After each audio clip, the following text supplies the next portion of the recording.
Good morning, everyone. Welcome back to Morning Musings. I'm running a little bit late this morning. I actually woke up at 1:15 and I go, no, I'm not going to get up. Uh, I was wide awake thinking, going through a lot of different things, mostly starting my serious preparation for my debate coming up in October the 12th with Dr. Richard Carrier. I'm definitely full blown in full blown mode, preparation mode for that. So anyway, finally I woke up. I went back to sleep. Woke up 3:30. So here it is. I'm running late. I apologize for that. For those of you early risers like me. Now, what I'm going to do this morning is basically summarize what we have seen concerning Yom Kippur, that is the Day of Atonement. We've spent a good bit of time on that, looking at various aspects of that most solemn day, the most important day in all of Israel's festal calendar. And the reason for that, obviously, should be obvious, is that it was on that day that Israel's sins were ostensibly, uh, I don't know the proper word for that, but they weren't legitimately, objectively forgiven. Okay?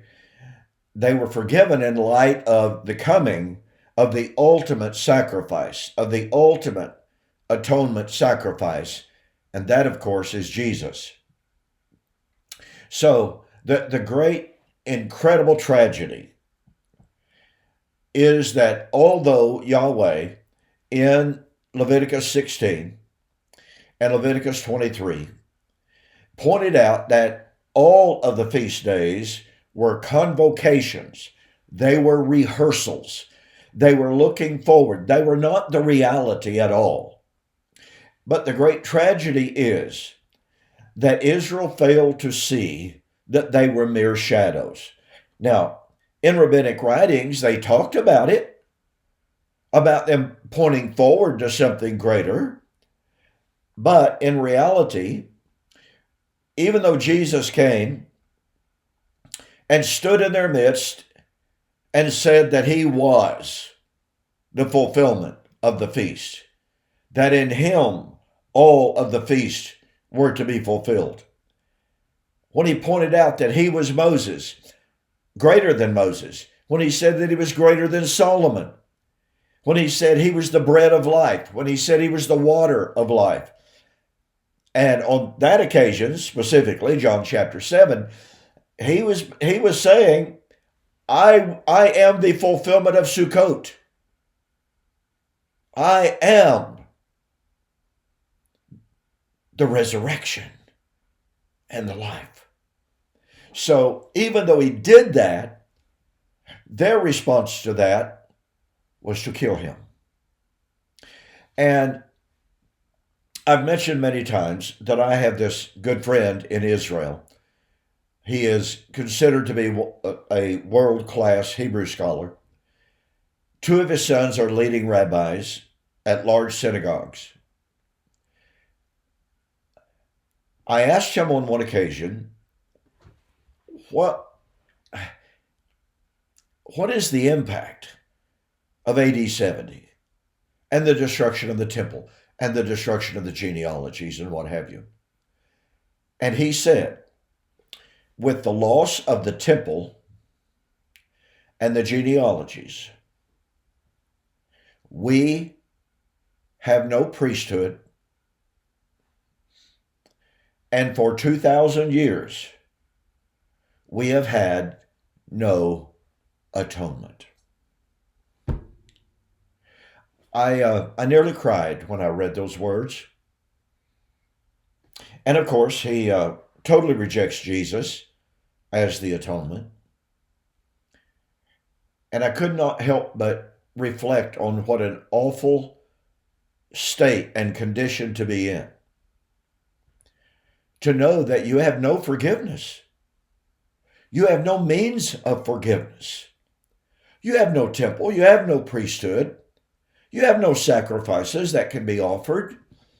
You literally have no Yom Kippur,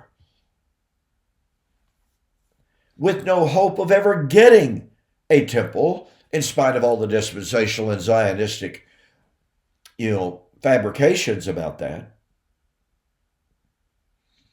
to be in a perpetual state of having no way to achieve forgiveness.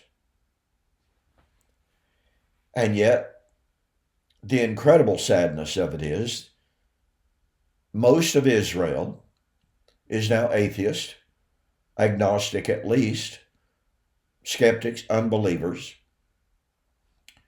And those who are practicing Jews use that word practicing loosely, because again, they have no temple priesthood, etc.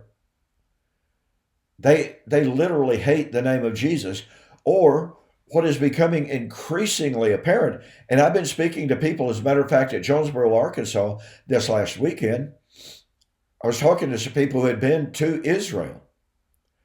They've been to Jerusalem. And they began to speak to them. They're not supposed to proselytize, but they were speaking of Jesus. And they said, incredibly, that they met one Jew after another who said, "Who is Jesus? Who are you talking about? Are you kidding me? This is how much Jesus is hated by the authorities. So much so that they refuse to even mention his name. They refuse to teach their own people about him in any way." And so this entire scenario of the loss of the temple, priesthood, altar, and sacrifice, should that not have been an incredible sign to Israel? Now, make no mistake, many of the Jews looked back on the destruction of Jerusalem and saw it as a sign from God. They said that with the fall of Jerusalem, an iron wall was erected between heaven and earth. And they said, "Blasted be the bones of anyone from now on," from AD 70, who attempts to calculate the time of the coming of Messiah, because the time has come and gone and he has not come. Do you see the sorrow in all of this? So what I've tried to do in our study of Yom Kippur is to show the typology of the ancient festal observance of Yom Kippur and to point us to Jesus. No other passage more clearly presents Jesus as the fulfillment of Yom Kippur than does Hebrews chapter 9. I've tried to develop for you and with you of how Jesus fulfilled every single aspect of Yom Kippur, with the exception that on the Day of Atonement, the high priest had to offer sacrifice first for his own sins and then for the sins of the people. Hebrews chapter 5, Hebrews chapter 9. No, Jesus didn't have to fulfill that. The writer is very explicit about this. This is a case in which type and antitype, it doesn't break down, but the inspired authors inform us that there is a break in the typology. And so they can, although they give us that discontinuity and they tell us, okay, this is different, this is not done, or this was not done by Jesus, they then pick it back up and they focus on the three chief actions of the high priest. The killing of the sacrifice. Now, once at the end of the ages, Christ has appeared to put away sin by the sacrifice of himself. Now, I've only got one or two more things that I want to discuss in regard to this, Yom Kippur, and I'll pick this up on Monday. And that is how Jesus' work fulfills Daniel chapter 9. And that is because Daniel 9 says 70 weeks are determined to put away sin and to make the atonement. I understand that this will be somewhat repetitious, but I want to be able to demonstrate to you that the 70 weeks did not end at the cross. The 70 weeks did not end in AD 34 or 35. The 70 weeks could not end until AD 70. And that means that the atonement process could not end until AD 70. So be looking for that discussion next week. But in the meantime, the writer of Hebrews is very clear in setting forth Jesus and his sacrifice as the fulfillment of the Day of Atonement. Secondly, the high priest went into the most holy place. Hebrews 9:24, Christ has not entered into the holy places made with hands, but into heaven itself, there to appear in the presence of God for us. Thus, there's a one-to-one comparison and fulfillment of Christ appearing, offering himself as a sacrifice, entering into the most holy place. And of course, the high priest came out of the most holy place to declare salvation for the people, to declare that the price had been paid, the sacrifice had been offered. In fact, his coming out of the most holy place was proof positive that the sacrifice had been accepted. You know, I was taught many years ago that the high priest, as he entered into the most holy place, had a rope around his waist so that if he violated some rule, some law concerning Yom Kippur, and the Lord struck him dead, that they could drag him out. Well, in further research, I haven't been able to confirm that. Now, if any one of you out there that are really good students of history and the Jewish feast days, if you have been able to confirm that, I would like to see the evidence. But as of this moment, I have not been able to confirm that the high priest did in fact have a rope around his waist just in case he died inside the most holy place. But the point of it is, he had to come out in order to bring the salvation purchased through the sacrifice. This is clear in Leviticus chapter 9, 22 and 23. No sacrifice was accepted or declared accepted until the high priest came out. And yet, what has baffled me somewhat is that over and over and over, many viewers of this program have denied this. And they have said, well, the second coming of Christ in Hebrews 9:28 is not part of the atonement process. And my question has been, and continues to be, at what point of time, what point in the verses of Hebrews chapter 9 does the subject come from the fulfillment of the Yom Kippur practices to some other kind of salvation, some other kind of fulfillment? No one has given me that. Someone claimed, well, it is in verse 27, as it is appointed unto men to die. That's not a change of subject. That's not. Where's the grammar for this? There is no grammatical justification for demanding that the subject change or subject changes to some other salvation, some coming of the Lord unrelated to the high priestly function to come out of the most holy place to bring salvation. It is because of a misconception of the already but not yet practices of Yom Kippur that people deny that the second coming had anything to do with Yom Kippur. I find that completely untenable. I find that completely unacceptable. I find it completely unbelievable. So, over the last two videos, I've shared with you my uncertainty about the Azazel. Kind of funny, in spite of the fact that I said, look, I'm unsettled on exactly the proper application of Azazel. I don't know, as many commentators down through the centuries have said, well, Barabbas was the goat that was turned loose.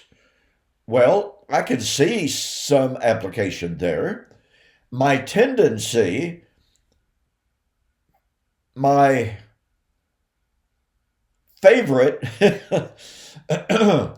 my most accepted view is that of David Curtis in his really, really excellent little book, The Seven Feasts of Yahweh, in which he says he believed Jesus fulfilled both Azazel as well as the goat for the Lord. I have a tendency to believe that. And yet there's still somewhat of an attraction to the Azazel. So I'm going to leave it there. You know, I'm not ashamed to say I do not know. I don't think it's necessary for us to know. It's intriguing. It's interesting, but it's not critical.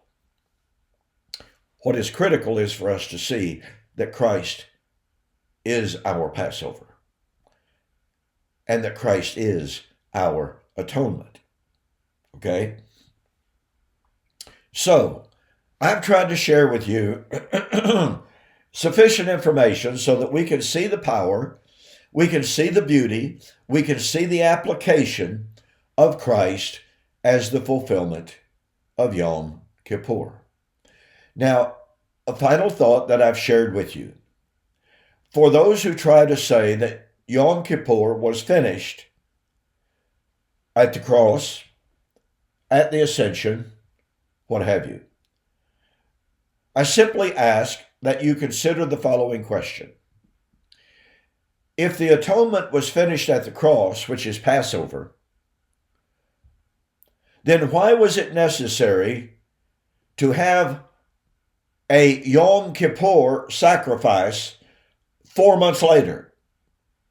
Because you see, in the Jewish festal calendar, you had the first 4 feasts, and the first one was Passover. And then 4 months later, you had Yom Teruah, that's the Feast of Trumpets, which foreshadowed the judgment. So, if the atonement was consummated, finished, done, completed at the cross, as some of the viewers have said, then guess what? There was literally no need for Yom Kippur to come after the day of judgment.